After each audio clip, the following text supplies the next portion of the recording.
Que la paix de notre Seigneur Jésus, cette paix qui surpasse toute intelligence, qu'elle garde vos cœurs et vos pensées, qu'elle vous inonde, qu'elle vous couvre, qu'elle vous enveloppe au milieu de ces temps difficiles que le monde traverse, que la paix du Seigneur inonde nos cœurs, nos âmes, afin que nos cœurs ne se troublent point. Et sa joie, qu'elle déborde, que la joie de notre Seigneur déborde en vous. Cette joie qui ne dépend pas des circonstances, qui ne dépend pas de ce qu'on possède, qui ne dépend pas de ce qu'on peut gagner, mais qui dépend de l'Éternel lui-même, cette paix permanente, que cette joie-là envahisse nos cœurs. Au nom puissant du Seigneur Jésus-Christ, juge des vivants et des morts. Soyez richement bénis de partout où vous nous suivez, bien-aimés. Peu importe le pays, peu importe à partir d'où vous nous suivez, soyez richement bénis. Je rends grâce au Seigneur pour ce moment qu'il dispose encore, où nous partageons la parole de Dieu. Et bien-aimés, c'est au-delà du physique. Nous ne sommes pas seulement connectés au travers des médias, au travers d'Internet, mais nous sommes aussi connectés spirituellement. Parce que le Maître a dit, là où 2 ou 3 sont réunis à cause de son nom, autour de son nom, il est là. Il nous connecte. Là où tu es, là où je suis, moi je suis en Belgique, je ne sais pas, là où tu es au Sénégal, en Haïti, en Guadeloupe, en Martinique, au Togo, au Gabon, aux États-Unis, au Congo-Brazza, Congo-Kinshasa, peu importe. Là où tu nous suis, bien-aimé, nous sommes connectés en esprit en ce moment même. Et voilà pourquoi prends ce temps au sérieux. Parce que nous sommes réunis à cause du nom de Jésus. Je ne suis pas là pour faire le marketing d'un produit, d'un bien matériel, d'un bien immobilier, d'une société, d'une entreprise. Non, je ne suis pas là pour un marketing, mais je suis là pour la parole éternelle et la parole vivante de Christ. Et à cause de cela, il est là, au milieu de nous, connecté, bien-aimé. Et parce que son esprit est en mouvement, parce que ses anges sont en mouvement, il y a une intense activité angélique lorsque la parole de Dieu est enseignée, lorsque le message de Dieu est libéré avec l'onction, avec la puissance de l'esprit. Bien-aimé, il faut s'attendre à tout. Même pendant que tu es là, dans ta maison en train de suivre, tu peux recevoir une guérison physique. Tu peux recevoir une guérison de l'âme. Tu peux recevoir une délivrance à cause simplement de l'esprit qui accompagne les paroles qui sont en train de sortir de ma bouche. Voilà pourquoi sois attentif. Quand des moments comme ça arrivent, vraiment, mets de côté tout ce que tu pouvais faire comme activité. Ne sois pas là en train d'écouter et en même temps, tu fais la vaisselle, tu fais autre chose. Mais les moments de la parole de Dieu, reste attentif. Quand il faut lire la Bible, lis la Bible. Et si tu as cette attitude-là, bien-aimé, tu donnes de la valeur aux choses de Dieu, alors Dieu te donnera aussi ce que ton cœur désire. Sois richement béni au nom précieux de Jésus-Christ de Nazareth. Alors aujourd'hui, le Seigneur va nous faire du bien par un message qu'il a déposé dans mon cœur, ça bouillonne dans mon cœur et je suis convaincu que ça va nous bénir. Ça va ouvrir nos yeux, ça va réveiller nos consciences et ça va nous donner de pouvoir jouir de notre privilège et de notre statut véritablement d'enfant de Dieu. Alors aujourd'hui, je voudrais parler, poussé par l'Esprit de Dieu, sur la conscience des réalités spirituelles. La conscience des réalités spirituelles. Je voudrais parler de cela. Bien-aimés, nous devons être conscients des réalités spirituelles. Parce que le monde dans lequel nous vivons, il est beaucoup plus spirituel que matériel. Il est beaucoup plus spirituel que physique. Même si nous sommes dans une dimension physique, matérielle, mais le monde est beaucoup plus spirituel. La vie que nous avons ici, elle est plus spirituelle, bien-aimés. elle est plus spirituelle. Le monde matériel, le monde physique dans lequel nous vivons, il est géré, il est régi par la dimension spirituelle. Parce que tout commence d'abord par le spirituel avant de se réaliser dans le physique. Tout commence d'abord par le spirituel, bien-aimé. Voilà pourquoi il faut avoir la conscience du spirituel, la conscience de la dimension spirituelle. Regarde, nous avons déjà entendu des histoires comme ça ou des témoignages. On voit quelqu'un qui marche ici sur la terre normalement, puis tout d'un coup, il tombe, il fait une crise et il part. On essaie des réanimations, mais la personne, après on nous dit, la personne est morte. Ou quelqu'un qui marchait comme ça, pouf, soudain un accident bizarre, écrasé par un véhicule. Mais, bien aimé, cette mort-là qui vient de se passer dans le physique a été déjà planifiée, a été déjà consommée dans la dimension spirituelle. La sorcellerie, c'est comment? Dans le spirituel, déjà on t'a tué. On t'a déjà mangé dans la sorcellerie. Mais dans la dimension physique, tu es encore en vie. Pourquoi? Parce que tout commence d'abord dans le spirituel avant de se manifester dans le physique. Voilà pourquoi le Seigneur veut que nous soyons conscients des réalités spirituelles, que nous commencions à gérer les choses déjà à partir de la dimension spirituelle.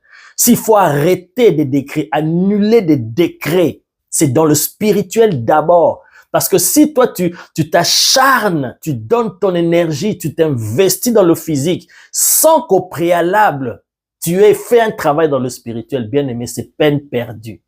Parce que ça commence d'abord par le spirituel. Tout commence déjà par là.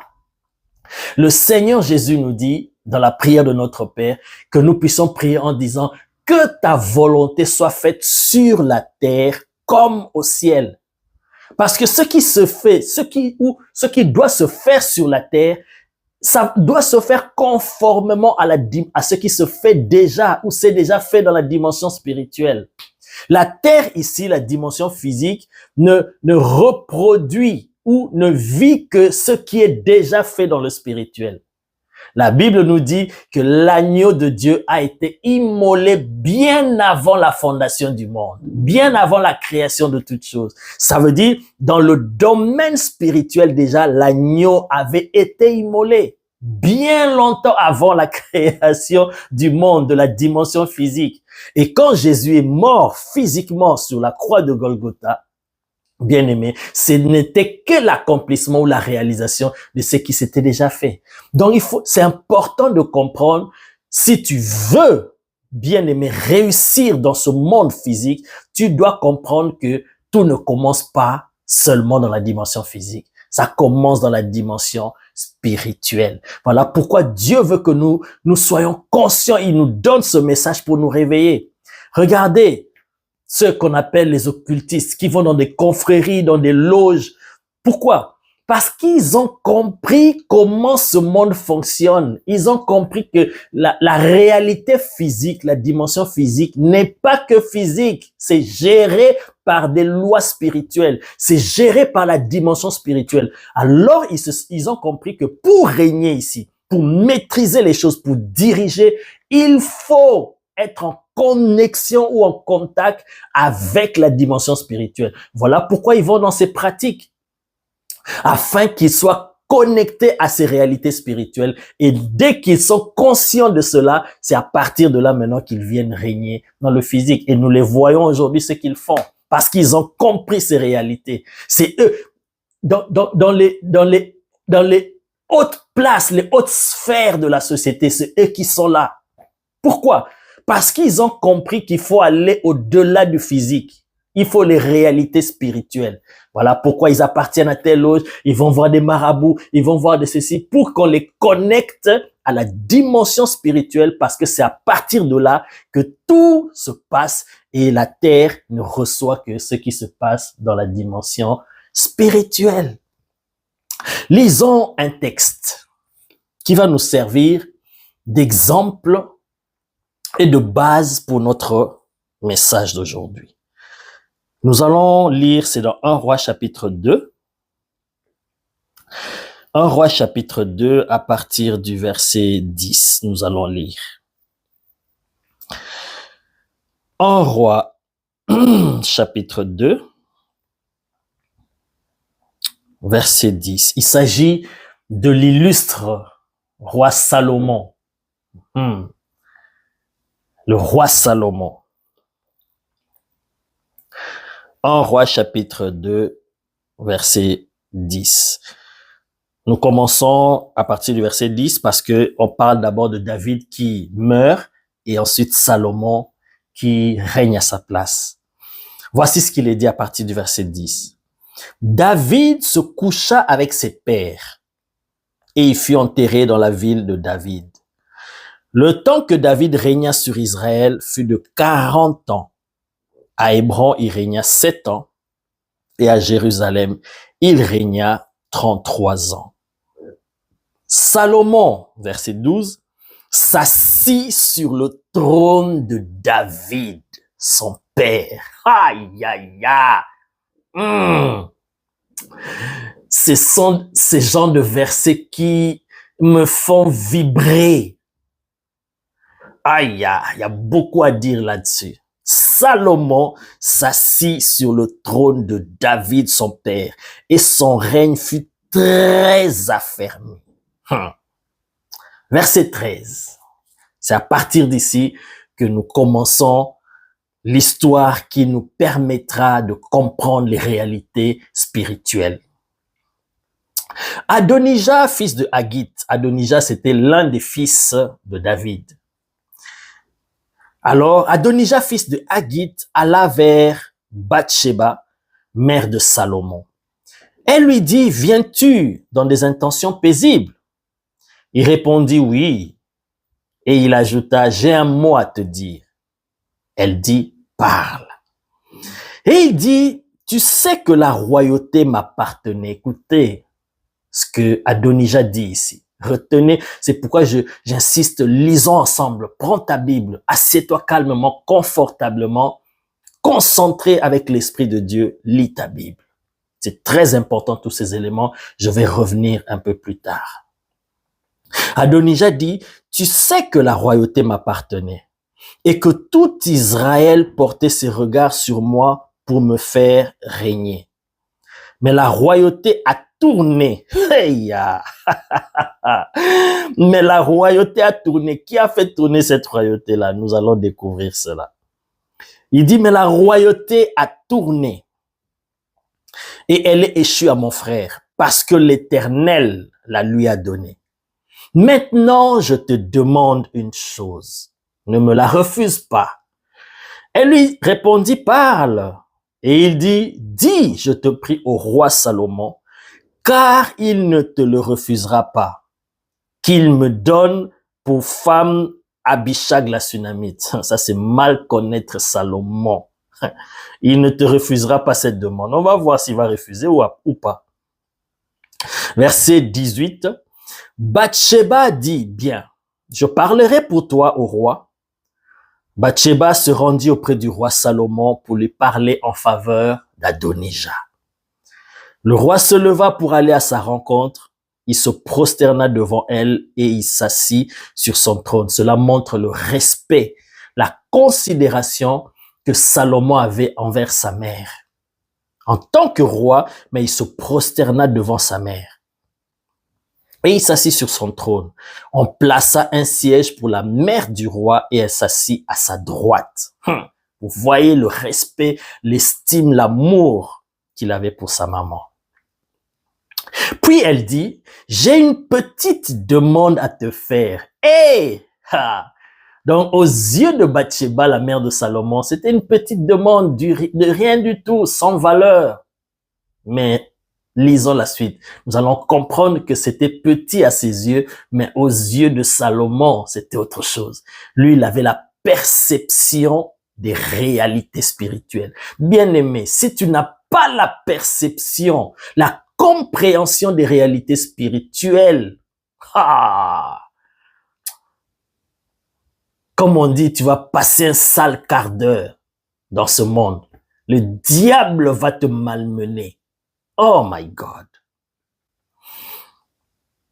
J'ai une petite demande à te faire, ne me la refuse pas.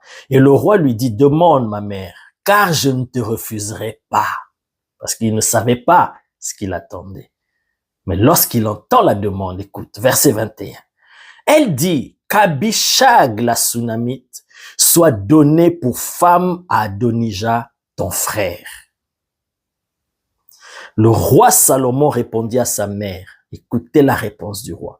Pourquoi demandes-tu Abishag, la Sunamite, pour Adonijah? Demande donc la royauté pour lui, car il est mon frère aîné, pour lui, pour le sacrificateur Abiatar et pour Joab, fils de Tserouja. Alors le roi Salomon jura, écoutez, et voyez la réaction du roi Salomon, qui, aux yeux du commun des mortels, ça peut paraître disproportionné envers son frère. Écoutez. Alors le roi Salomon jura par l'Éternel en disant que Dieu me traite dans toute sa rigueur, si ce n'est pas au prix de sa vie qu'Adonijah a prononcé cette parole. Maintenant, l'Éternel est vivant, lui qui m'a affermi et m'a fait asseoir sur le trône de David, mon père, et qui m'a fait une maison selon sa promesse. Aujourd'hui, Adonijah mourra. Et rien qu'une demande.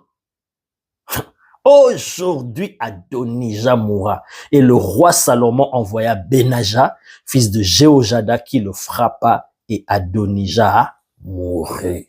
My God. Jesus, thank you. Wow. Salomon, était-il dur? Était-il cruel? Un serviteur de Dieu? Le roi d'Israël? Le fils de David? Pourquoi devrait-il réagir ici? Nous allons le comprendre. Avant que je ne revienne dans ce texte, pour le décortiquer ensemble avec vous, j'aimerais d'abord poser quelques bases qui vont nous aider déjà à comprendre ce qui nous attend. Écoute attentivement. La Bible dit ceci dans Genèse chapitre 1, verset 1. Au commencement, Dieu créa les cieux et la terre. Point. C'est le premier verset de la Bible, le premier passage. Genèse chapitre 1, verset 1. Aussi court, mais puissant, profond.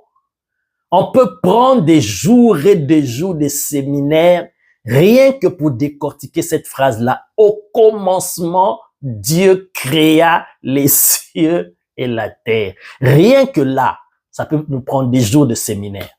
Je vous dis, bien-aimés, la parole de Dieu est riche et profonde. Au commencement, on nous informe que Dieu a créé les cieux et la terre. Ceci nous montre que Dieu a créé deux dimensions.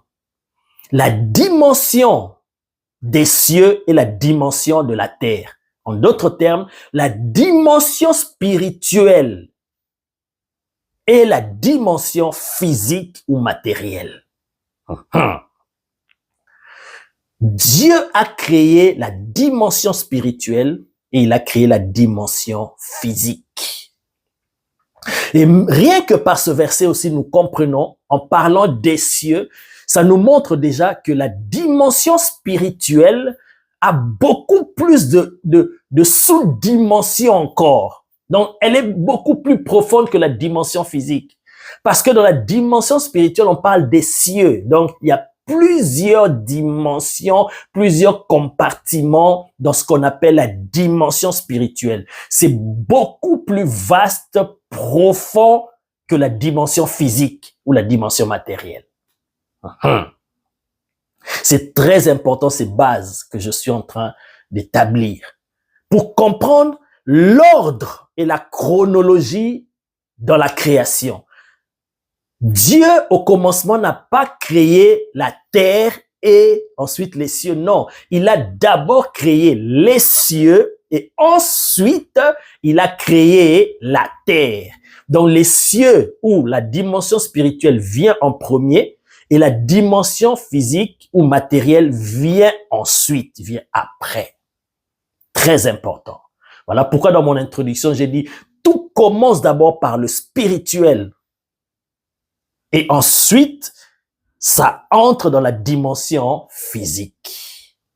L'agneau avait déjà été immolé dans la dimension spirituelle avant d'être immolé physiquement dans la dimension matérielle ou physique. Souvenez-vous, Dieu dit à Moïse, tu vas construire le tabernacle selon le modèle que je te montrerai en haut. Donc, avant que Moïse ne construise le tabernacle terrestre physique, il y avait déjà un tabernacle.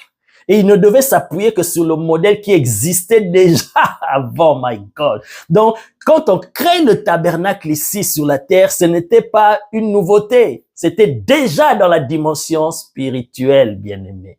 Tout commence par la dimension spirituelle avant d'arriver dans la dimension physique. La réussite, le succès, ça commence d'abord par la dimension spirituelle avant de se matérialiser. Voilà pourquoi vous pouvez voir même les stars, ceux qui brillent dans ce monde, qui vont signer des pactes avec l'ennemi avant qu'ils ne connaissent le succès matériel ici. Ils s'en vont d'abord dans le monde spirituel pour signer des pactes. C'est là d'abord qu'ils contractent leur réussite. Oh, bien-aimé, ils n'ont que copié les principes ou les lois établies par Dieu. Ça commence toujours, bien-aimé. Tu veux réussir ta vie, commence toujours dans la dimension spirituelle. Voilà pourquoi Jésus, avant d'agir dans le physique, dans la journée comme ça, guérir les malades, délivrer les captifs, il commençait d'abord à faire ce travail-là dans la dimension spirituelle. Il passait les nuits en train de prier. Pourquoi? Parce que il préparait ou il recevait déjà ce qui s'était fait dans le spirituel avant que lui ne fasse dans le physique. Il dit, le Fils ne peut rien faire de lui-même. Il ne fait que ce qu'il voit faire au Père. Donc, ce que Jésus faisait ici sur la terre, ce n'était que la reproduction de ce qu'il voyait déjà être fait dans la dimension spirituelle. Tu veux réussir, bien-aimé. Sache que tu dois d'abord travailler dans la dimension spirituelle. Tu dois être connecté à la dimension spirituelle, aux réalités spirituelles, en être conscient et opérer là, changer les lois, annuler des décrets, établir de nouvelles choses, d'abord dans la dimension spirituelle et ensuite tu le verras dans la dimension physique. Genèse chapitre 1 verset 1. Au commencement, Dieu créa les cieux et ensuite la terre. Et maintenant, quand nous nous projetons, nous allons directement dans Hébreux chapitre 11 verset 3. C'est là que nous comprenons que ce qu'on nous explique dans Genèse 1:1, que Dieu créa les cieux et la terre, on nous explique maintenant et ça nous permet de comprendre que, en réalité, ce qui est de la dimension physique ne tire son origine, ne procède que de la dimension spirituelle. Ce qui est de la dimension physique n'est rien d'autre que la dimension spirituelle. Maintenant, ça se matérialise, ça porte un corps dans le physique. Kamanderia Bosata. En réalité, il y a deux dimensions. La dimension spirituelle et la dimension physique. Mais en vérité, il n'y a qu'une seule dimension spirituelle. Voilà pourquoi dans mon introduction, j'ai dit que tout n'est que spirituel. La vie n'est que spirituelle. C'est normal parce que toute la création procède d'un être qui n'était pas physique, qui n'était pas matériel, qui n'est pas d'essence physique, qui est spirituel, qui est esprit. Oh my God! Voilà pourquoi tout n'est que spirituel. La matière ou le corps, l'habit. En fait, la dimension physique n'est que la dimension spirituelle habillée, revêtue d'un habit, d'un corps. Kamanderiaba. Donc, la dimension spirituel, c'est comme la mère de la dimension physique. La dimension physique ne procède que de là.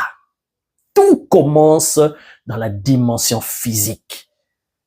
Tout ce que nous vivons tout commence par la dimension spirituelle. Tout ce que nous vivons dans le physique ici ne procède que de la dimension spirituelle. Dieu dit à Job, dans Job chapitre 38, verset 33, je crois, il dit, connais-tu les lois du ciel? Est-ce que tu règles leur pouvoir sur la terre? C'est sous forme interrogative que Dieu enseigne à Job et nous enseigne que en fait, la terre ici n'est régie que par la dimension spirituelle, par des lois, des réalités qui sont spirituelles. C'est ce qui est dans le spirituel qui règle ce qui arrive dans le physique, bien aimé. C'est très important à comprendre cela. Ça, c'est déjà la première base que je voulais poser pour comprendre l'importance de la conscience des réalités spirituelles. Tout commence par là. Deuxième base ou deuxième chose à connaître qui est très important. Dans toute la création, l'homme est une créature. L'homme, c'est le chef-d'œuvre, le bijou, le joyau de Dieu dans toute la création. Aïe, aïe, aïe, aïe. Nous allons entrer en profondeur quand nous commençons bientôt notre programme Académie Zoé et dans la rubrique des études bibliques. Lorsque nous allons parler sur l'homme, nous allons entrer en profondeur. Vous allez comprendre quand David dit « Je suis une créature merveilleuse ». L'homme, c'est le chef-d'œuvre de Dieu dans la création. C'est la créature la plus complexe, la plus mystique, la plus mystérieuse de toutes les créatures de Dieu. Une des choses ou un des aspects de sa complexité, c'est quoi? C'est que l'homme, dans toute la création, l'homme, quand je parle de l'homme, je me réfère d'abord à Adam, comment Dieu a créé l'homme, le premier homme. Je me réfère à cet homme-là, Adam. Et d'où nous sommes sortis, nous tous les êtres humains. Et cet homme-là, donc l'homme, c'est la seule créature dans toute la création qui vit dans les deux mondes ou les deux dimensions simultanément. Ça veut dire en même temps. L'homme vit en même temps dans la dimension spirituelle, en même temps dans la dimension physique. C'est comme ça que Dieu a créé l'homme. Il a conçu l'homme. L'homme vit dans les deux dimensions. Et pour qu'il vive dans les deux dimensions, Dieu l'a créé en trois dimensions.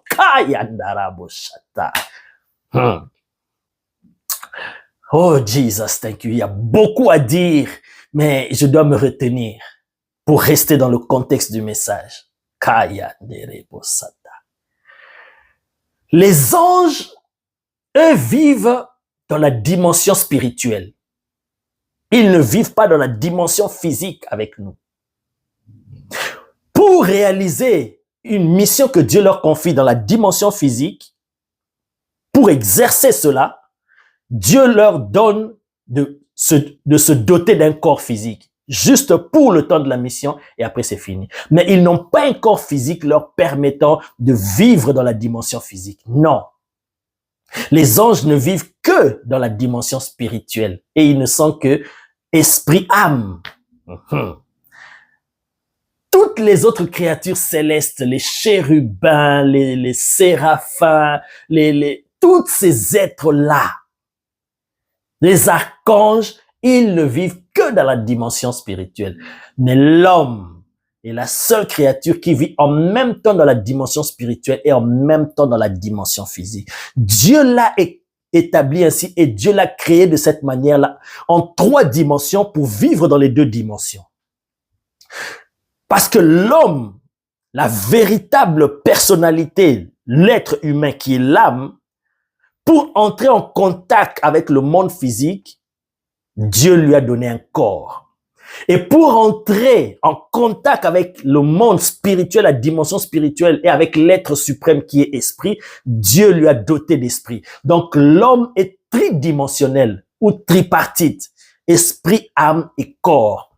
C'est ainsi qu'il peut fonctionner en même temps, simultanément dans les deux mondes. C'est ainsi que le Seigneur a établi les choses. Oh, j'aime ce puissant verset dans Jean chapitre 3 où Jésus dit « Personne n'est monté au ciel si ce n'est le Fils de l'homme qui est dans le ciel. » Vous saisissez la portée de ce message, de cette parole. Personne n'est monté au ciel si ce n'est celui qui est descendu du ciel, le Fils de l'homme qui est dans le ciel. Le Fils de l'homme qui est dans le ciel, il disait ces paroles en étant sur la terre. Il est en même temps sur la terre, en même temps dans le ciel. Manderia Bosata. Oh, Jesus, thank you. Donc l'homme, il vit dans les deux dimensions. Dieu l'a créé ainsi parce qu'il a donné, la Bible dit dans Psaume chapitre 115, qu'il a donné la terre au Fils des hommes. Dieu a établi l'homme sur la terre pour régner, gouverner et réaliser le plan de Dieu sur la terre. Et pour cela, pour réussir sa mission, Dieu l'a connecté avec la dimension spirituelle. Parce que sans cela, l'homme ne peut pas réussir cette mission que Dieu lui confie. Parce que c'est Dieu qui lui confie cette mission. Et il doit recevoir de Dieu. Donc ça veut dire qu'il doit être connecté avec Dieu, avec la dimension spirituelle. Et pour fonctionner, il doit travailler ici sur la terre en étant connecté pour recevoir les instructions, pour recevoir la pensée de la dimension spirituelle. C'est comme ça que Dieu l'a créé. Donc, tout homme bien-aimé qui est déconnecté des réalités spirituelles, de la dimension spirituelle et qui travaille sur la terre, et il va déjà échouer. Voilà pourquoi quand Dieu a créé le premier homme, il était un homme vivant sur la terre, travaillant sur la terre, mais en étant connecté avec la dimension spirituelle pour réussir sa mission. Et il fonctionnait comme ça. Il vivait comme ça, Adam, dans le jardin d'Éden. Jusqu'au jour où le péché est entré, c'est le péché qui a créé le désordre. C'est le péché comme un virus qui est entré à l'intérieur de l'homme qui a désorganisé le fonctionnement, et l'homme a été déconnecté de la dimension spirituelle. L'homme a été déconnecté des réalités spirituelles, de la conscience des réalités spirituelles. Mais avant cela, l'homme fonctionnait avec la pensée de Dieu. Avant le péché, Adam était un homme extraordinaire qui gérait, oh my God, avec une intelligence extrême. Et il y avait l'harmonie sur la terre. Les animaux se soumettaient à l'homme. La nature vivait en harmonie. Pourquoi? Parce que l'homme était conscient des réalités spirituelles, il était connecté aux réalités spirituelles. Il y avait l'harmonie. Au point que Dieu lui a fait un test pour savoir vraiment cet homme que je viens de créer, est-ce qu'il fonctionne comme je l'ai voulu? Dieu a amené les animaux vers l'homme pour voir, la Bible dit, pour voir comment il les appellerait, pour voir le nom que l'homme allait donner aux animaux, si ça correspondait à la pensée de Dieu. Et pour ça, nous pensons que c'est un exercice facile. Non! Parce que le nom que Adam devait donner aux animaux, juste un nom, mais ça devait résumer. Ça devait raccourcir, ça devait contenir la mission, le rôle, le but, la fonction, la nature, l'essence de l'animal.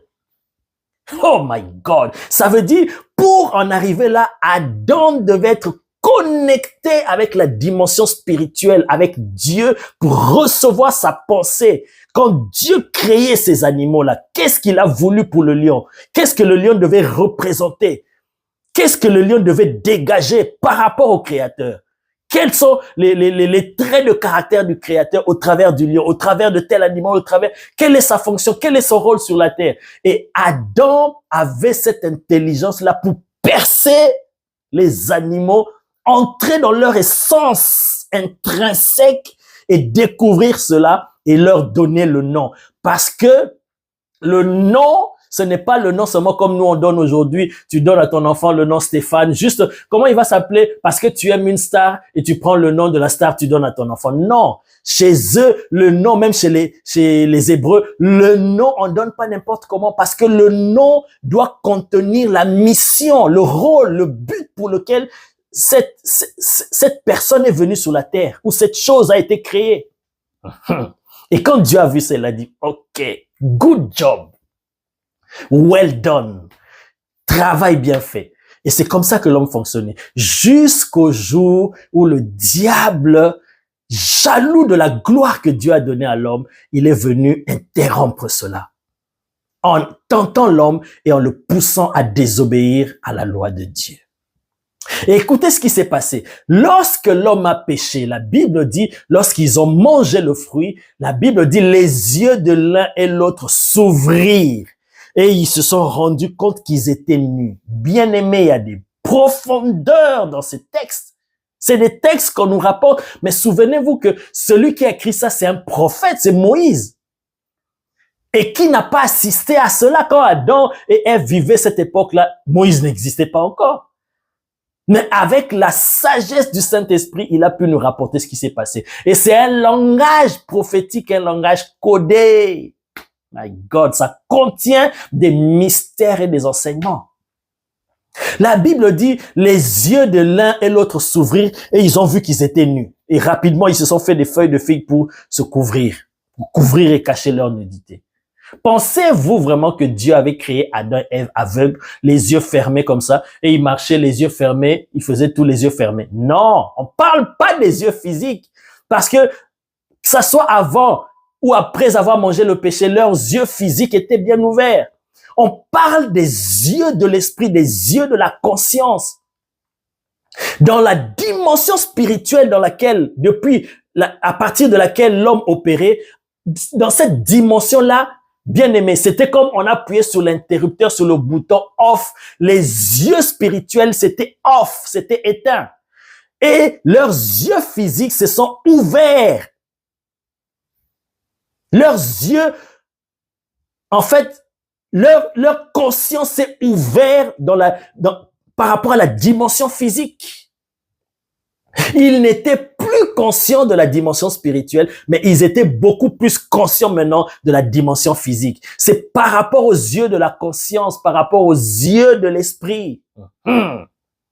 Ils étaient déconnectés des réalités spirituelles. Ils étaient maintenant plus conscients des réalités physiques. Et ils se sont rendus compte qu'ils étaient nus, alors qu'ils étaient déjà nus. Ils étaient nus.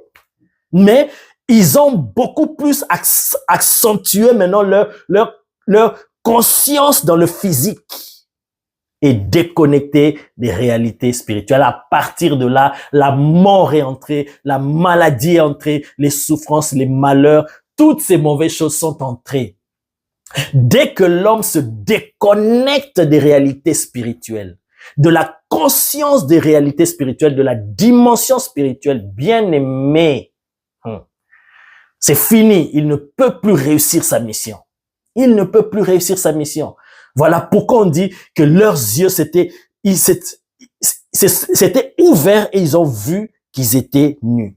Parce qu'ils étaient maintenant plus conscients de la dimension physique plutôt que de la dimension spirituelle.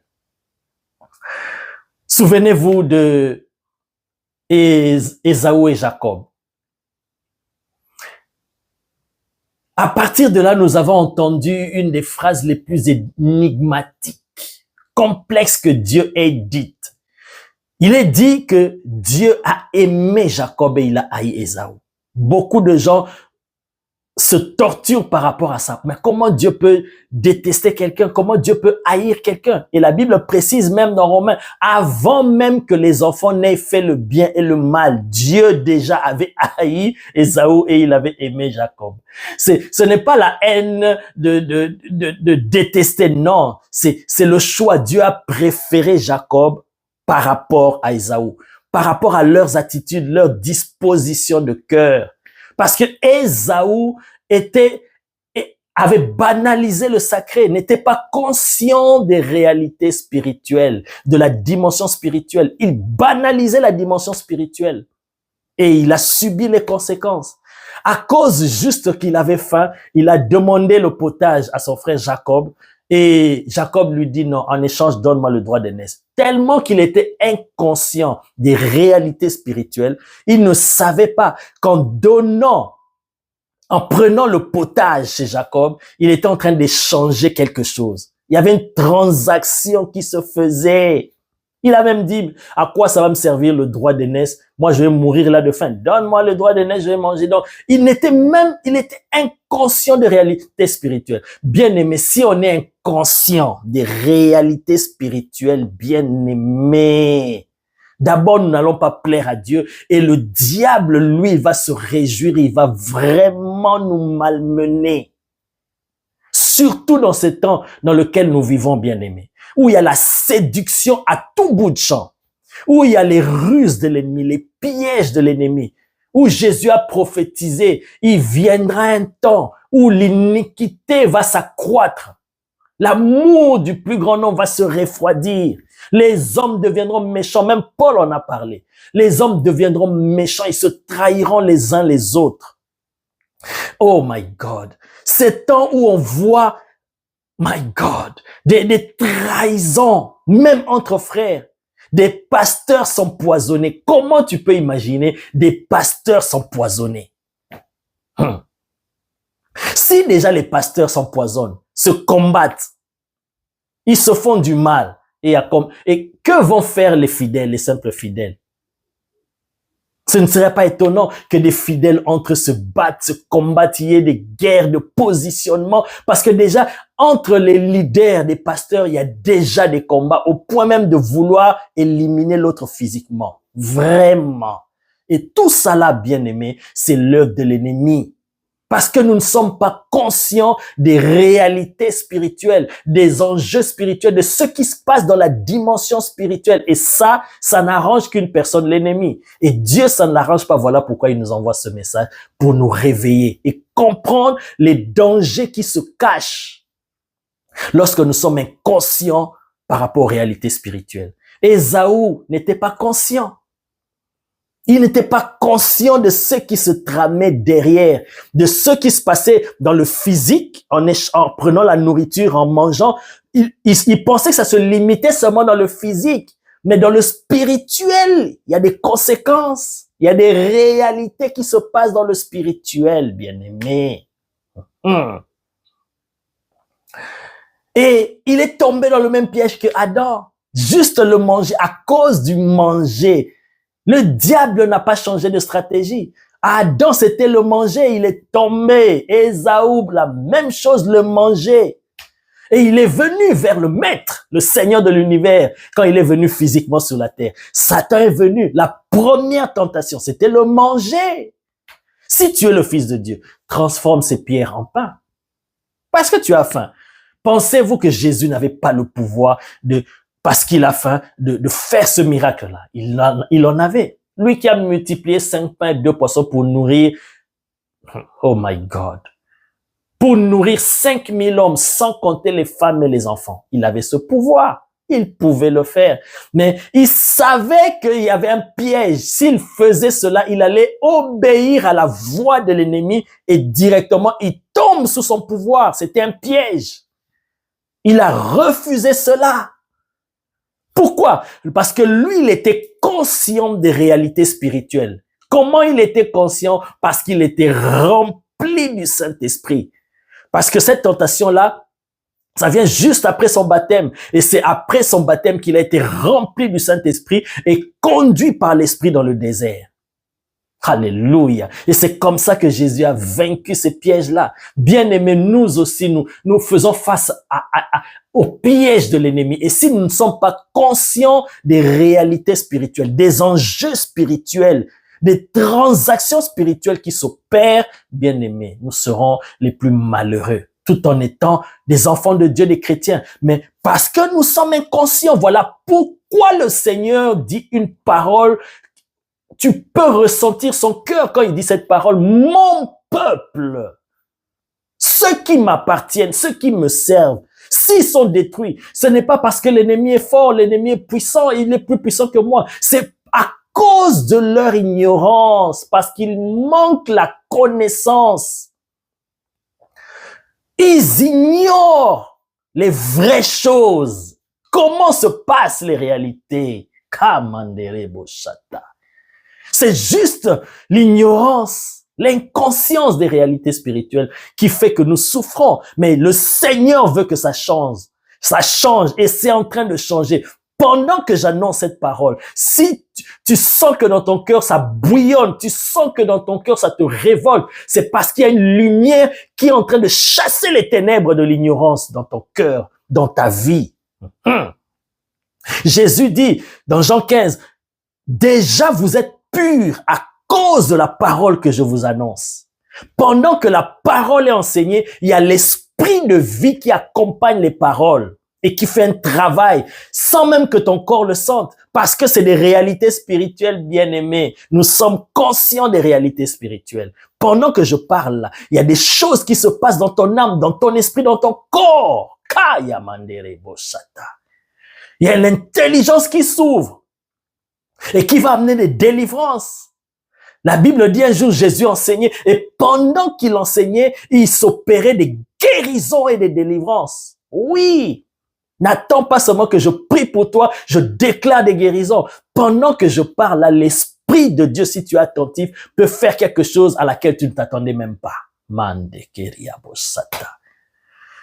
La Bible dit, pendant que Paul était en train d'enseigner, il a vu qu'il y avait un homme qui était attentif là. Il a vu par les yeux de la foi, les yeux de l'esprit, que cet homme avait la foi. Il a dit, lève-toi au nom de Jésus et marche. Et cet homme paralytique s'est levé tout d'un coup, il a marché. Et pendant que tu m'écoutes là, si ton cœur est ouvert, si tu es attentif, l'Esprit de Dieu, oh my God, il est en train de bouillonner en toi et de t'ouvrir l'intelligence spirituelle pour te rendre conscient des réalités spirituelles et que tu réussisses ta mission sur la terre. Alléluia. Et donc Jésus a donné un uppercut à Satan lors de sa première tentation. Deuxième tentation, il le transporte sur le haut du temple, il dit jette-toi en bas parce qu'il est écrit. Jésus lui dit, il est aussi écrit. Deuxième uppercut, Satan était secoué. My God. Troisième tentation, il l'amène sur une montagne très élevée et il lui montre les royaumes de la terre. Il dit, je te donnerai si tu te prosternes et m'adores. Jésus dit, toi, tu ne me connais pas. Un coup KO, retire-toi de moi, Satan.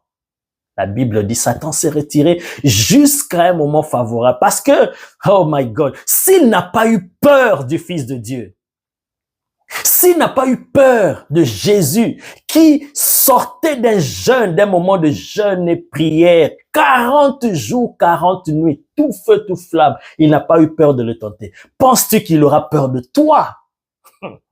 Oh my God. Jesus. Il viendra. Il va essayer. Il va réessayer. Parce qu'il ne s'est pas arrêté là quand Jésus a dit retire-toi de moi. Il est revenu encore plus tard. Il se cachait derrière les pharisiens pour piéger Jésus. Mais Jésus voyait et il ne se laissait pas tomber dans ces pièges parce qu'il était conscient des réalités spirituelles.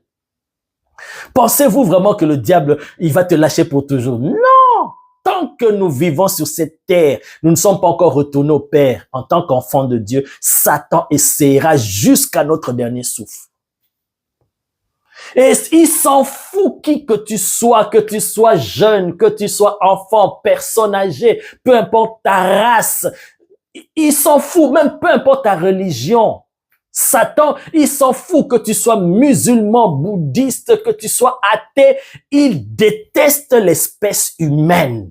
Et plus encore, il déteste ceux qui appartiennent à Jésus. Donc, il ne te lâchera pas. Voilà pourquoi nous devons être conscients des réalités spirituelles, des enjeux bien-aimés. Parce que chaque jour, il y a des mouvements autour de nous. Je vous ai dit dans l'introduction que l'homme vit dans les deux mondes simultanément. Hey my God! Ce n'est pas aujourd'hui que je vais développer cela. Non, Satan ne nous lâchera pas. Que tu sois jeune, que tu sois, peu importe, ils s'en foutent de ton âge. Je me souviens encore de Coco Mazeza. Oh my God, cette femme, elle est extraordinaire. Coco Mazeza, c'est la mère de mon père spirituel, l'apôtre Tony Silas. Et également la mère de l'évangéliste J.P. Makanzu. C'est deux hommes que Dieu utilise puissamment, qui sont en train de faire l'œuvre de Dieu. Et cette femme, c'est une femme merveilleuse. Et très, très souvent, pendant la semaine et pendant le dimanche, je vais la chercher chez elle à la maison avec ma voiture et je l'amène à l'église, on va au culte. Après le culte, je la ramène chez elle à la maison.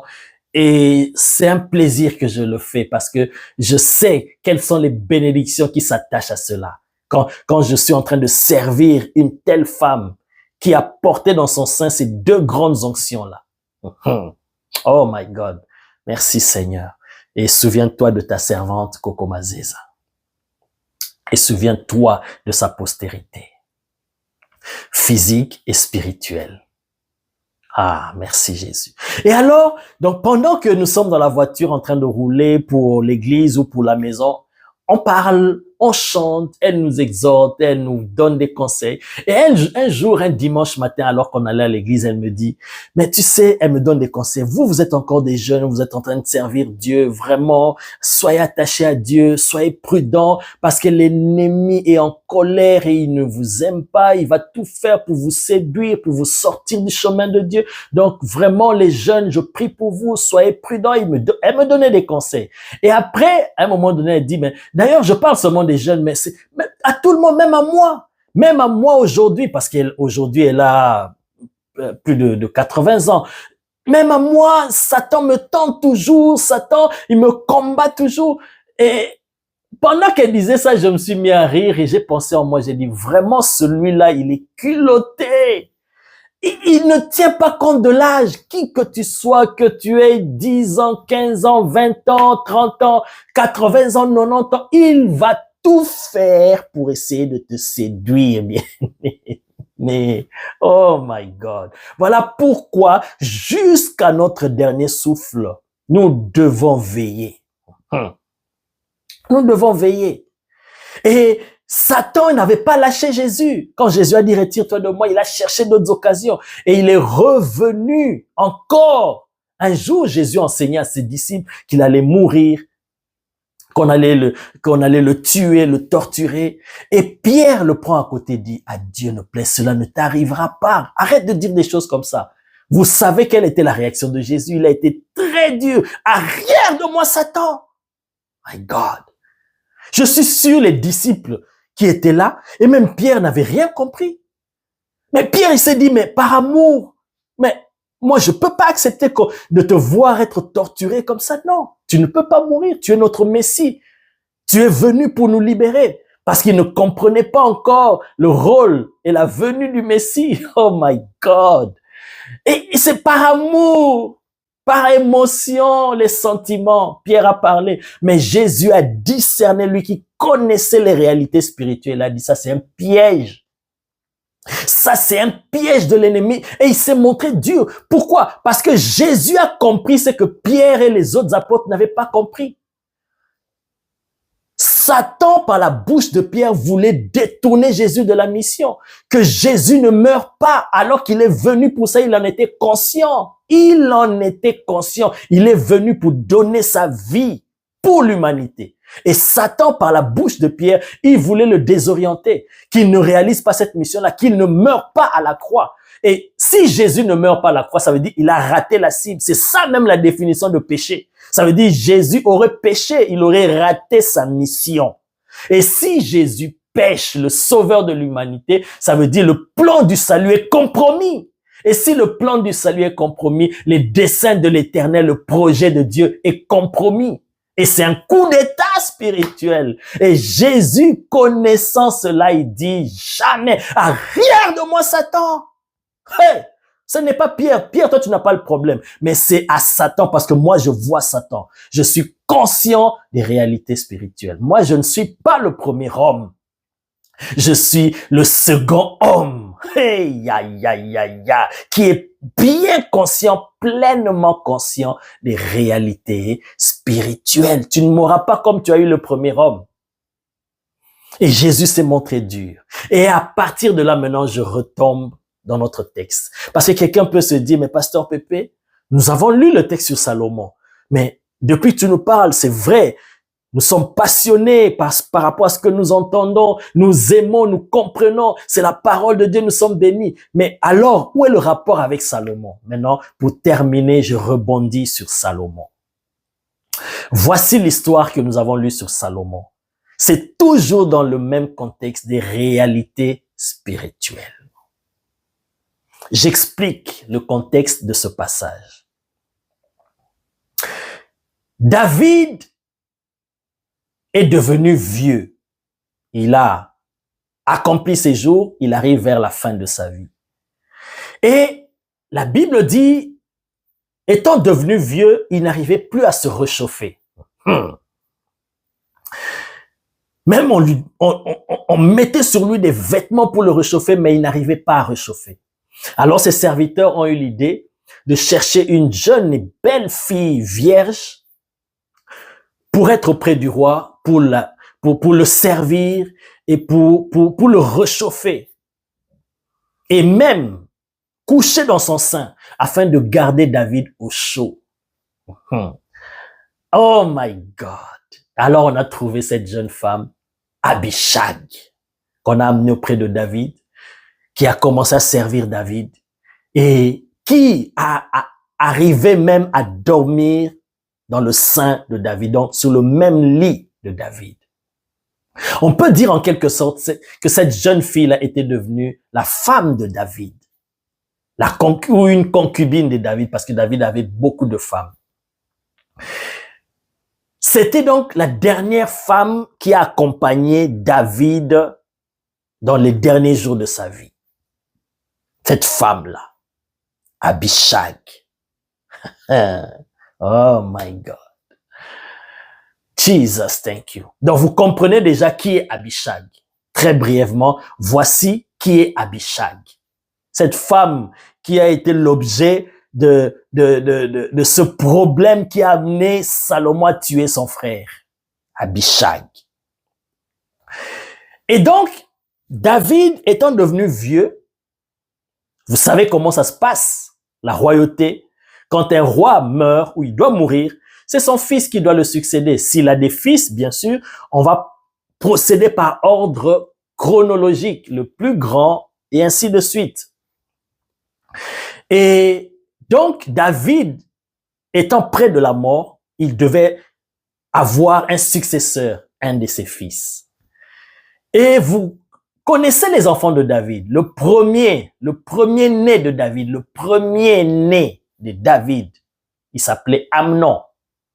Et Amnon était tué.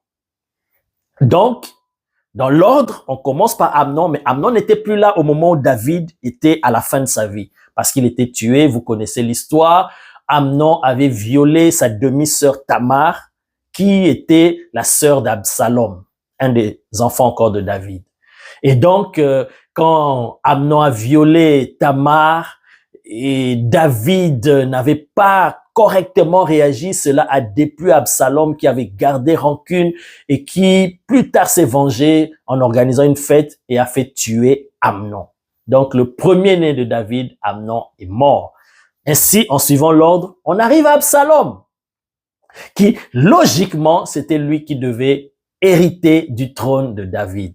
Mais Absalom aussi s'était disqualifié et il était mort aussi, il a été tué. Pourquoi? D'abord parce que, à cause de ce désordre-là qui est entré dans la maison de David, cette rancune-là, ça l'a rongé et ensuite ça l'a mené à la révolte contre son propre père, à la rébellion et il voulait même tuer son propre père, il l'a poursuivi, il l'a détrôné, il a fait un coup d'état même déjà et chassé même David. David a fui, David ne voulait même pas combattre son fils. Et il a couché même avec les concubines de son père qui était resté dans la ville. Et donc vraiment, Absalom était disqualifié et Absalom, dans un combat, il a été tué. Donc, Amnon n'est pas là, Absalom n'est pas là. Et juste après Absalom, c'est Adonijah qui était le digne successeur de David. Et c'est pendant ce moment-là où David vivait ses derniers jours, où Abishag est intervenu dans sa vie, que Adonijah s'est dit, mon père, en tout cas, est en train de mourir. Il est en train de partir. Alors, pour éviter qu'après sa mort, il y ait des troubles et des guerres entre les frères pour se disputer le trône, non.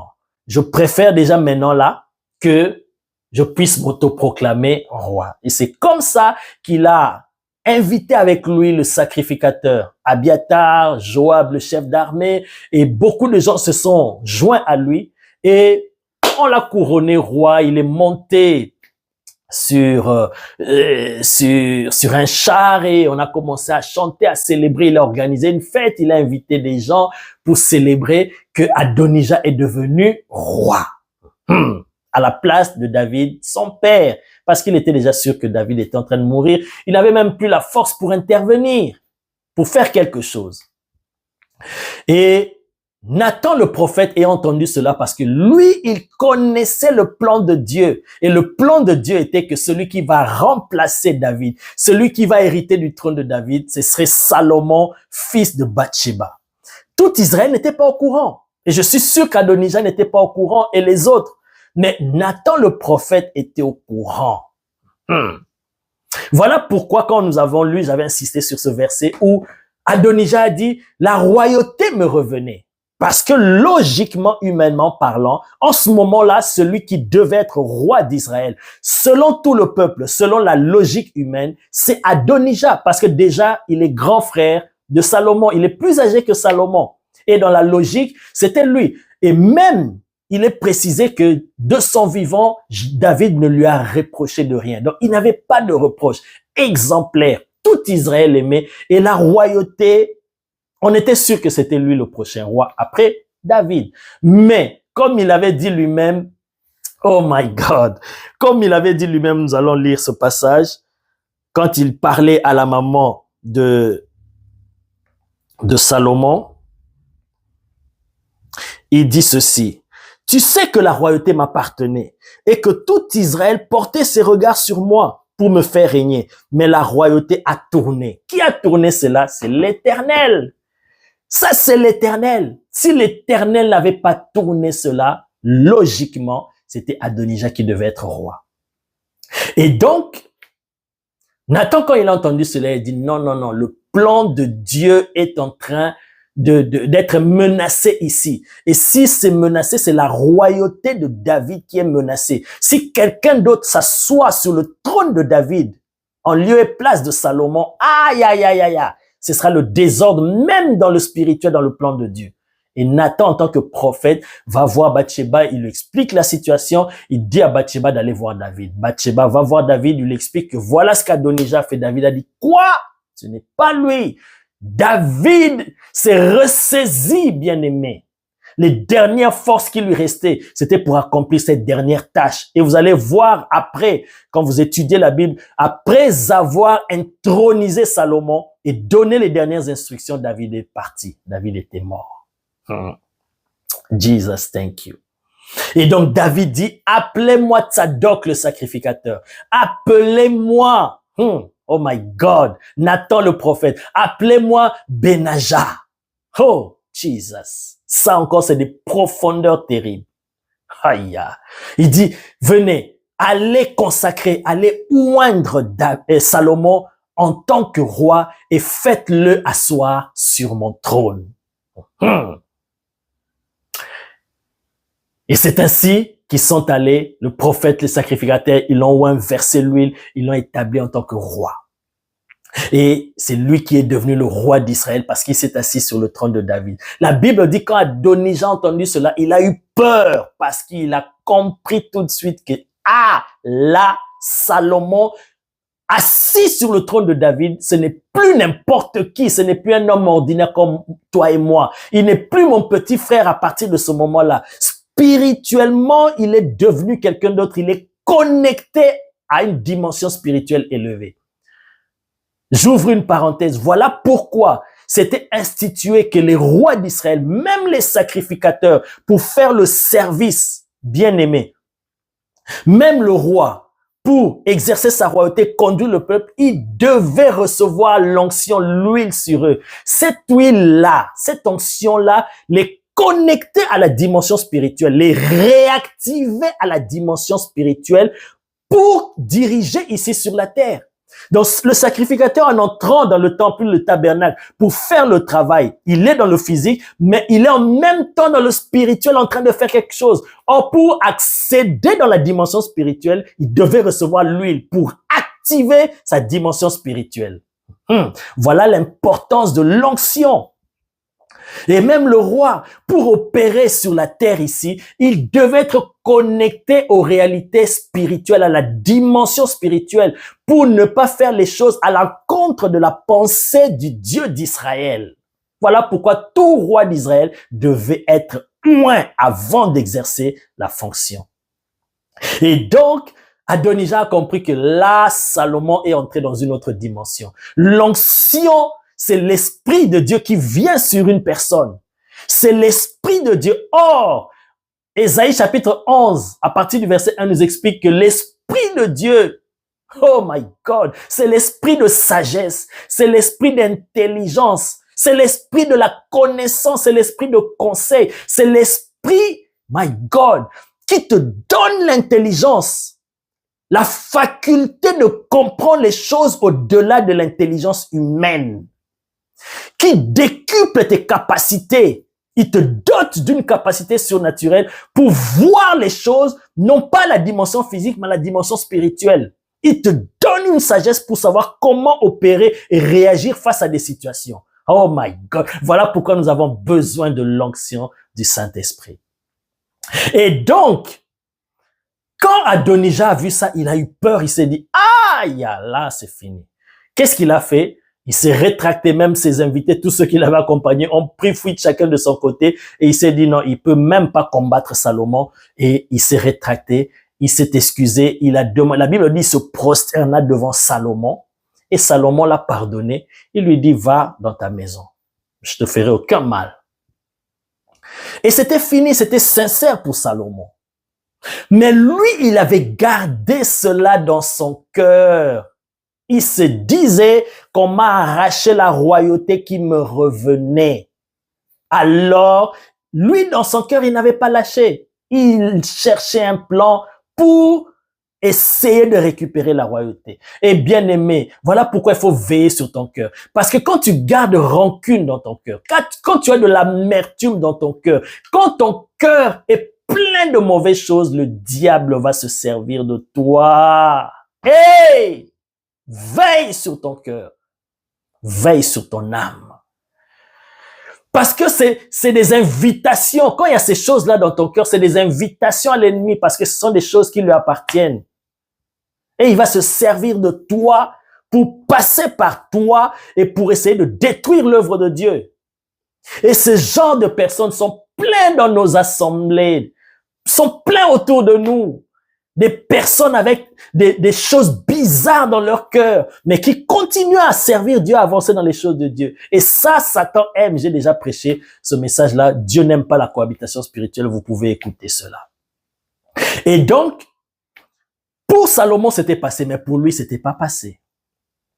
Et alors, maintenant, le texte que nous avons lu, c'est que il est venu, quand David est mort, il est venu voir la maman de Salomon. Adonijah est allé vers Bathsheba. Et il fait la demande. Il dit, en tout cas, j'ai une demande à te faire. D'abord, la maman de Salomon lui demande, est-ce que tu viens avec des bonnes intentions? Parce que elle connaissait déjà ce qui s'est passé. Tu avais fait un coup d'État, tu avais échoué dans ton coup d'État, et on ne sait pas si tu as des bonnes intentions ou pas. Lui, il dit, non, je suis venu avec des bonnes intentions, il n'y a pas de souci. Alors, la maman de Salomon lui dit, dis-moi, qu'est-ce qui se passe? Et elle dit, j'aimerais que tu ailles voir Salomon pour moi et lui demander de me donner Abishag. Et je vous ai expliqué qui est Abishag. De me donner Abishag pour femme. Pour Bathsheba, c'était rien. C'était rien. C'est une demande, bon, normale. Il a vu la fille, En tout cas, David n'est plus là vivant. C'est une jeune fille, elle peut se remarier. Et bon, Adonijah la trouve belle, il peut l'épouser. Pour Bathsheba, c'était rien de grave. Elle a banalisé cela. Hey, mais pas pour celui qui est le roi d'Israël. Pas pour lui. Il va voir son fils. Elle va voir son fils. Elle dit, voilà, Adonijah est venu me voir. Voilà la demande qu'il m'a faite. Et alors, moi, je te demande de lui donner Abishag pour femme. Hey! Salomon qui respectait sa mère. Salomon qui avait de l'estime, de l'amour pour sa mère, qui ne lui refusait rien. Mais là, écoutez le lien que Salomon a fait. Lui qui était conscient des réalités spirituelles. Hey. Verset 22. Le roi Salomon répondit à sa mère, « Pourquoi demandes-tu Abishag, la Sunamite, pour Adonijah? Demande donc la royauté pour lui. » Hey! Vous voyez le lien, la compréhension et la perception du roi Salomon, le roi plein de sagesse et d'intelligence spirituelle. Lui, il voit le lien directement que Abishag égale la royauté de David. Salomon fait comprendre à sa mère, ne sais-tu pas que lorsqu'il demande Abishag, il est en train de demander indirectement la royauté d'Israël, la royauté de David. Et s'il prend la royauté de David, ça veut dire, il prend ma royauté, moi je ne suis plus roi, c'est lui qui deviendra roi à ma place. Toi, tu ne vois pas les choses de la même manière que moi. Et il a dit, il a juré, et il a fait une imprécation que Dieu me traite dans toute sa rigueur si je laisse cet homme Adonijah en vie à cause de cette parole-là, à cause de cette demande-là. Il ne doit plus vivre. Parce que toi, tu ne sais pas ce qu'il demande. Ce qu'il demande là, c'est la royauté. Parce qu'en prenant Abishag comme femme, mais il prend directement la royauté de David. Il y a un transfert qui va se faire. Maman, tu n'es pas au courant. Moi, je suis conscient des réalités spirituelles. Si je lui donne Abishag, il prend la royauté de David. Parce que Abishag couchait dans le sein de David. C'était la dernière femme de David. Et en prenant Abishag pour femme, il est en train de demander en d'autres termes la royauté qu'il venait de perdre. Et c'est la royauté que je lui donne. Alors je ne peux pas lui donner cette royauté. Et Dieu ne peut pas permettre, le Dieu qui m'a établi sur le trône de David, il ne peut pas permettre cela. Et ainsi, il mourra. Vous comprenez pourquoi Salomon s'est montré dur. Une demande qui paraît banale, simple, anodine, mais une demande qui cachait, oh my God, une transaction spirituelle, un échange d'une portée inimaginable qui allait compromettre non seulement la royauté de Salomon, mais la royauté de David et la royauté du Messie. Et tout le plan de Dieu serait chamboulé. My God. Bien-aimés, nous sommes butés nous aussi, tous les jours, à des choses pareilles. Beaucoup de circonstances, beaucoup de situations qui nous arrivent, qui nous paraissent anodines, qui nous paraissent rien. Mais bien-aimés, cela cache beaucoup de réalités. Ah, voilà pourquoi nous avons besoin d'être conscients des réalités spirituelles. Nous en avons besoin. Dernièrement, il y a un frère qui m'a appelé. Pasteur Pépé, je priais et le Seigneur m'a montré des choses et il veut que je te dise qu'il y a un complot qui se prépare contre toi. Juste quelques temps après, je reçois encore un message d'une autre personne qu'attention, il y a un piège qui se prépare contre toi. J'ai dit, waouh! Et ces complots-là, ces pièges-là, quand ça va se présenter, bien aimé, ce n'est pas que directement, moi, je vois humainement, tu ne verras pas que c'est un piège.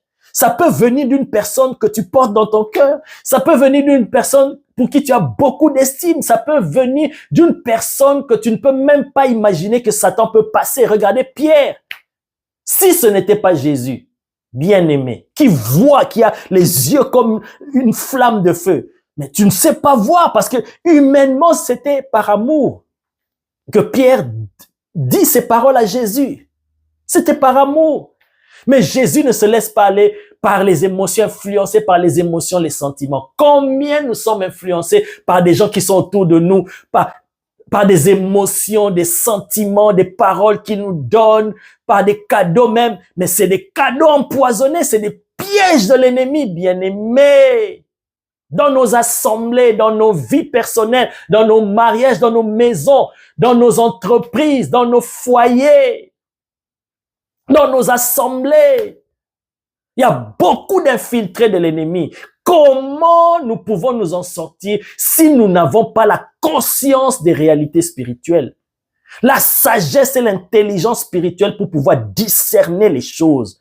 Comme ici Salomon et comme aussi le Seigneur, chaque fois que les pharisiens, les sadducéens lui tendaient des pièges par des questions. Plusieurs fois, moi-même, j'ai vécu ça. Plusieurs fois, le Seigneur me dit, attention là, c'est un piège. Ne réponds pas ou réponds de cette manière. Parce que si tu réponds mal, ça va être mal interprété et ça, c'est un piège. Oh my God, Jesus. Combien de fois les jaloux de Jésus cherchaient une occasion pour l'accuser. Mais ils n'en trouvaient pas parce que lui, il était conscient des réalités spirituelles. Nous en avons besoin, bien-aimés. Voyez ce qui est arrivé au roi Salomon. S'il avait cédé à la supplication de sa mère, c'était sa mère. Vous avez vu, en tant que roi, il s'est prosterné devant sa mère. Il honorait sa mère, il aimait sa mère. Mais quant aux choses spirituelles, pas de blagues, pas de sentiments, pas des émotions. Que tu sois ma femme, que tu sois mon mari, que tu sois mon frère, mon père, qui que tu sois, quand il y a des enjeux spirituels, Salomon s'est montré presque dur envers sa mère. Pourquoi? Parce que derrière sa mère se cachait le piège de l'ennemi et sa mère n'en était pas consciente. Exactement ce qui s'est passé avec Pierre, sur qui Jésus a prophétisé, a dit, je te donnerai les clés du royaume des cieux. Sur toi, je bâtirai mon église. Mais c'est sur la même personne, au travers de la même personne que Satan est passé. Ah, bien-aimé, bien-aimé. Ne nous appuyons pas sur Jésus. Appuyons-nous sur le Saint-Esprit. Ne nous appuyons pas sur nos compétences, sur notre intelligence, sur nos expériences, sur notre onction. Appuyons-nous sur le Saint-Esprit. Oh my God. Voyez et comprenez les réalités spirituelles. Il y a beaucoup d'exemples comme ça dans la Bible que je peux donner. Mais j'ai déjà pris du temps et je suis sûr que vous avez compris quelque chose. Oh Jésus, aide-nous. Aide-nous par ton esprit. Aide-nous. Vous voyez, il y avait un enjeu terrible sur le trône de David, sur le règne de Salomon. Donc quand Adonijah demandait à Abishag, oh my God, c'était pour récupérer la royauté, mais sous une forme masquée, maquillée. Jesus, thank you. Et Abishag, cette femme, au-delà de ce qu'elle a apporté physiquement à David, le servir, le réchauffer, bien aimé. Cette femme-là a accompagné David. Et cette femme-là, oh my God, a été préparée. Jesus. Si vous faites des études, vous allez découvrir que Abishag était de la tribu d'Issachar. Qu'est-ce qui a été dit sur la tribu d'Issachar? C'est la tribu qui avait l'intelligence des temps. L'intelligence pour comprendre les temps, discerner les temps, comprendre les réalités spirituelles, pour dire à Israël ce qu'Israël devait faire. Ils avaient cette capacité-là de discerner, cette intelligence spirituelle pour savoir qu'en ce moment, il faut faire ceci, il faut faire les choses de cette manière. Ils étaient conscients des réalités spirituelles. Jesus. Et cette femme-là, bien aimée, si cette femme-là n'était pas venue en ce moment-là pour David, je vous dis qu'il y aurait eu un désordre. Qu'est-ce qui se serait passé? Parce que David, il commençait presque à mourir. Et si David mourait dans ces circonstances-là, sans avoir établi Salomon comme roi d'Israël, bien aimé, après sa mort, s'il mourait d'une manière soudaine, Adonijah allait se proclamer roi. Et le peuple allait l'accepter parce que le peuple croyait en lui. Et il le trouvait irréprochable. Et c'était logique, humainement parlant, constitutionnellement parlant, c'était lui qui devait succéder. Parce que c'était à ce moment-là, après la mort des autres aînés, c'était lui le premier des enfants de David. Mais qu'est-ce que Dieu a fait? Abishag est venu. Oh Jesus. Abishag est venu et elle a aidé David à rester en vie afin de réaliser sa dernière mission, faire asseoir Salomon sur le trône. Raison pour laquelle, dès que David a fini cette mission, il a donné des instructions, il a prié et il est retourné vers le Seigneur qu'il avait appelé parce qu'il avait fini sa mission. Et pour ça, pour cette période-là, pour qu'il soit maintenu en vie, Abishag est venu. Et maintenant, Adonijah connaît l'importance de cette femme-là. Et c'est cette femme-là qu'il voulait. Donc, de toutes les femmes, les jeunes belles filles d'Israël, tu n'as trouvé qu'Abishag. Oh, c'est pourquoi Salomon, ayant compris, dit non, non, non. Ça, c'est la royauté que tu veux, tu mourras. Et il est mort. Alors, pour terminer, quelqu'un va me dire, Pasteur Pépé, tu nous as si bien expliqué cela et ça bouillonnait en nous. Mais une question remonte, que pouvons-nous faire? Que devons-nous faire pour s'en sortir et pour être conscient des réalités spirituelles, déjouer les plans macabres de l'ennemi, les séductions du diable, échapper à ses ruses, échapper à ses mensonges et pour pouvoir réaliser complètement notre mission ici sur terre en étant connecté à la dimension spirituelle. Que devons-nous faire? C'est simple. J'ai touché déjà quelques mots sur ça, sur la solution pendant que je parlais. Mais lisons un texte. Ésaïe chapitre 11 à partir du verset 1. On termine par là. Oh Jesus, thank you.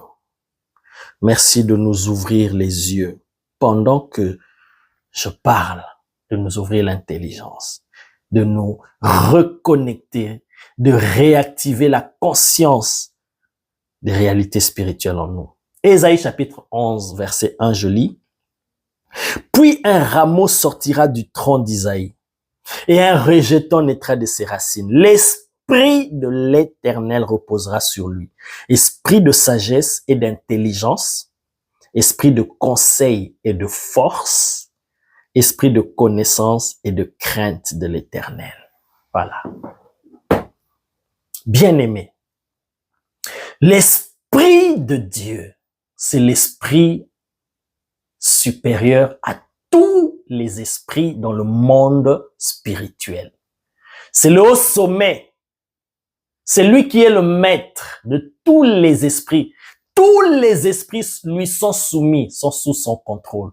L'Esprit de Dieu, le Saint-Esprit, l'Esprit de Christ. Il voit tout. Rien ne lui est caché dans la dimension spirituelle. Et ce n'est que lui qui peut t'aider à te révéler les subtils pièges de l'ennemi, ses ruses, et que tu les déjoues. Et que tu puisses marcher sur le serpent, dominer ici et réaliser pleinement ta mission sur la terre, comme cela est dans les cieux. C'est lui seul qui peut te réactiver dans la dimension spirituelle. Afin que tu sois connecté aux réalités spirituelles d'en haut du Seigneur pour que tu les transposes ici sur la terre. et que tu vives selon ce qui a été planifié pour toi, conformément à ce qui a été écrit pour toi. La Bible dit, il y a des choses que Dieu a préparées pour nous avant la fondation du monde, les œuvres, afin que nous les pratiquions. Maintenant, ces œuvres-là sont dans la dimension spirituelle. C'est le Saint-Esprit qui te permettra d'être connecté à cette dimension-là, pour connaître ses œuvres, voir ses œuvres et pouvoir les pratiquer, les vivre ici sur la terre. Et rejeter tout ce qui est de l'ennemi. C'est le Saint-Esprit. Lui qui sonde les profondeurs de Dieu. Alors, quel est cet esprit qui peut se cacher devant lui? Il va percer toute forme d'esprit, de pensée. Jesus. C'est lui qui est capable de te dévoiler les personnes qui sont autour de toi, leurs intentions, leurs projets macabres. Qui peut te montrer les plans du diable dans 5 ans, 10 ans à venir pour que tu les déjoues? C'est lui qui peut te donner la conscience des réalités spirituelles. Comme il a fait avec Jésus. Et Jésus n'a jamais échoué. Jésus a accompli sa mission jusqu'au bout et dont l'impact se répercute jusqu'aujourd'hui. Et lui seul, nous en avons besoin. C'est lui qui va te donner la connaissance comme nous avons lui ici. Une connaissance, pas une connaissance intellectuelle, une connaissance spirituelle. Il te permettra de connaître les choses que Dieu t'a données par sa grâce. Les talents, le potentiel, les choses que Dieu attend de toi. Ta vraie version qui est dans le monde spirituel. Les œuvres que tu dois opérer, c'est lui qui va te donner cette connaissance. Et tu les reproduis ici sur la terre. C'est lui qui va te donner l'intelligence spirituelle. La capacité de comprendre. Pas avec le petit cerveau. Mais la capacité, l'intelligence pour comprendre les réalités spirituelles. Et tu seras différent des autres hommes. Tu seras comme Daniel qui avait un esprit supérieur.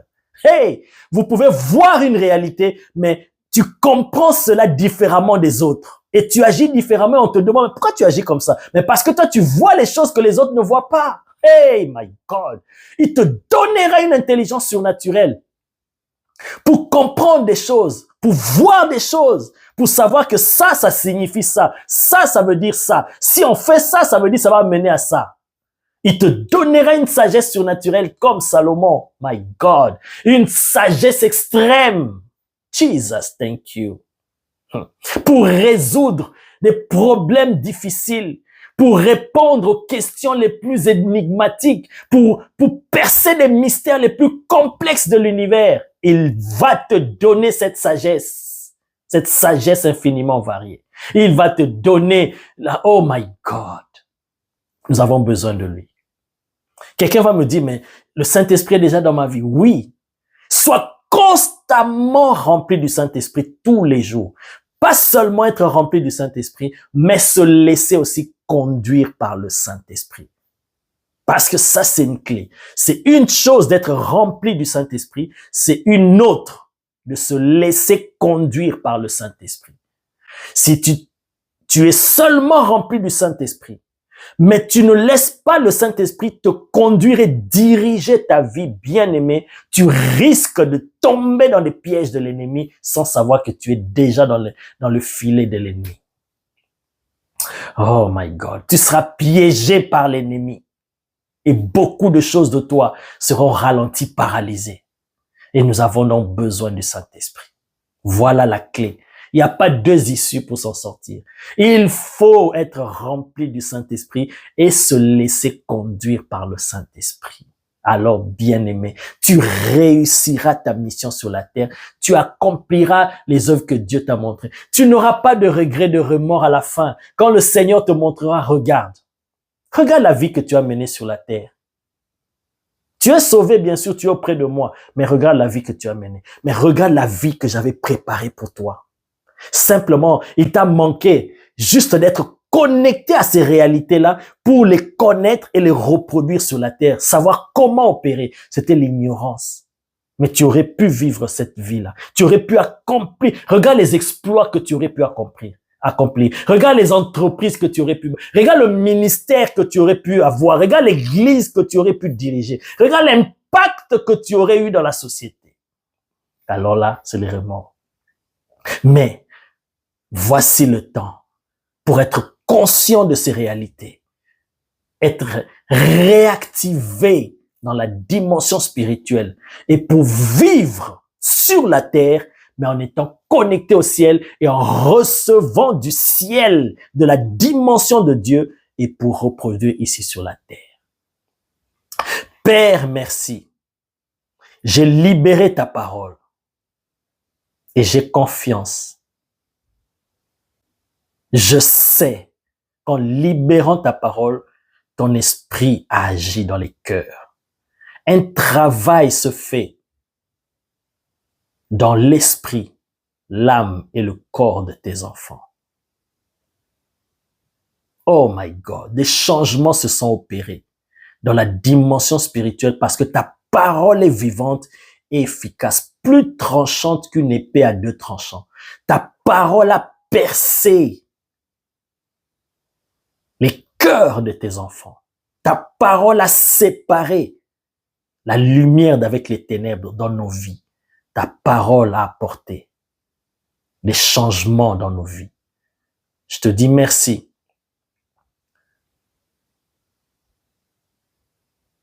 Rends-nous conscients des réalités spirituelles par ton esprit. Donne-nous d'être sensibles à ton esprit et d'obéir à la voix de ton esprit, de se laisser conduire par ton esprit. Merci Père. Quiconque est piégé par l'ennemi, quiconque a déjà été mordu par le serpent, que ce venin-là sèche et soit mort, inactif au nom de Jésus. Que tout piège dans lequel tes enfants sont tombés, que ces pièges-là soient démantelés au nom de Jésus. Que nous sortions, nous soyons dégagés de tout piège. Et donne-nous d'être revêtus de force, d'intelligence et de sagesse. Afin que nous puissions réaliser chacun sa destinée sur la terre, sans passer à côté. Que nous puissions vivre sur la terre tout ce que tu as prévu pour nous depuis le ciel dans la dimension spirituelle. Que personne ne soit privé de cette grâce au nom de Jésus. Que le succès et la réussite accompagnent tout un chacun de nous.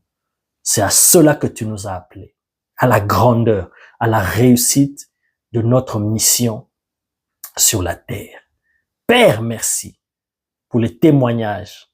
Merci pour tout ce que tu opères et tu vas encore opérer, même pour les personnes qui regarderont cette vidéo plus tard. La même grâce, la même onction va agir au nom puissant de Jésus. Amen.